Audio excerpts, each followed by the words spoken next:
July August হত্যাকাণ্ডের আসামিদের আগামী 10 দিনের মধ্যে গ্রেপ্তার ও দ্রুত বিচারের দাবিতে সংবাদ সম্মেলন করেছেন শহীদ পরিবারের সদস্যরা। দুপুরে জাতীয় প্রেস ক্লাবের সামনে এই সংবাদ সম্মেলন অনুষ্ঠিত হয়। বক্তারা শহীদ ও আহতদের রাষ্ট্রীয় স্বীকৃতি সহ শহীদ পরিবারের পুনর্বাসনের ব্যবস্থা এবং মাসিক ন্যায্য সম্মানের দাবি করেন। অন্তর্বর্তী সরকার প্রত্যাশা অনুযায়ী বিচার কার্য করছে না বলেও অভিযোগ করেন বক্তারা।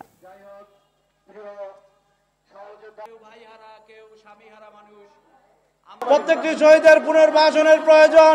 অনেক শহীদ পরিবার এখন না খেয়ে আছে, তাদের পরিবারে অনেক দুঃখ কষ্ট আছে, তাদের নিরাপত্তা দিতে হবে, তাদের পুনর্বাসনের ব্যবস্থা করতে হবে। অনিশ্চয়তার মধ্যে তাদেরকে আমরা রাজপথে পাঠিয়েছি, কিন্তু সেই শহীদ যারা হয়েছে তাদের মূল্যায়ন করছে না এই সরকার, তাদেরকে রাষ্ট্রীয় কোনো মর্যাদা দিচ্ছে না।